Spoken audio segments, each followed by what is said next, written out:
ये बहुत ही मज़ेदार से चटखारेदार चटपटे कबाब की रेसिपी लेकर आई हूँ, जो कि बहुत ही आसानी से आप घर में बना के तैयार कर सकते हैं। दावतों के लिए आइडियल रेसिपी है। तो चलिए आइए वीडियो स्टार्ट करते हैं। गोश्त ऐड कर देंगे आधा किलो के बराबर। यहाँ पर मैं बीफ के कबाब बना रही हूँ। देखिए इसको आपने बिल्कुल बारीक कर लेना है इस तरह से। अब इसके अंदर हम ऐड करेंगे प्याज। तो प्याज मैंने 2 अदद ली थी मीडियम साइज़ की। हरी मिर्चें ऐड करेंगे बारीक कटी हुई 1 टेबलस्पून। अदरक लहसुन का पेस्ट ऐड करेंगे 1 टेबलस्पून। लाल मिर्चों का पाउडर ऐड करेंगे 1.5 टीस्पून। कुटी हुई लाल मिर्च ऐड करेंगे 1 टीस्पून। नमक ऐड करेंगे 1 टीस्पून। जीरा पाउडर ऐड करेंगे 1 टीस्पून। धनिया पाउडर ऐड करेंगे 1 टीस्पून।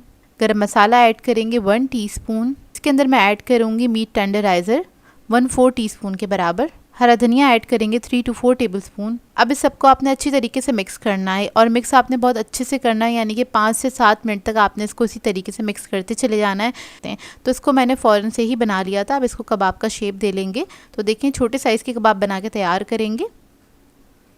तो मीडियम हॉट ऑयल के अंदर आपने इसको फ्राई करना है, ज़्यादा हाई फ्लेम पर फ्राई नहीं कीजिएगा क्योंकि कीमा हमारा कच्चा है और इसको आपने अंदर तक पकाना है। तो आपने इसको हल्की आंच पे बनाना है, मतलब मीडियम फ्लेम पे आपने पकाना है। इसको 6 से 7 मिनट लगेंगे इसको पकने में, मतलब 3 से 4 मिनट एक साइड पे आपने पकाना है, फिर इसको टर्न कर देंगे, दूसरी साइड से इसको पकाएंगे।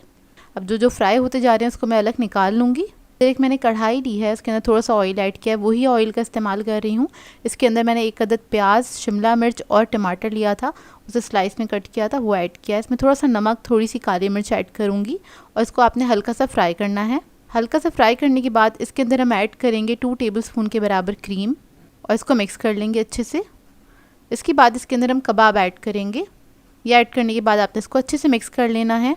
तो देखिए बस आपने मिक्स करना है। उसके बाद आप इसको सर्व कर सकते हैं नान के साथ, चपाती के साथ या फिर पराठे के साथ। बहुत ही मज़ेदार बन के तैयार होते हैं। चाहें तो एज अ स्टार्टर के तौर पे भी आप इसको सर्व कर सकते हैं, क्योंकि ये वैसे भी खाने में बहुत मज़ेदार लगते हैं। इधर मैं आपको दिखा देती हूँ तोड़ के, अंदर से बहुत जूसी बन के तैयार होते हैं ये देखिए।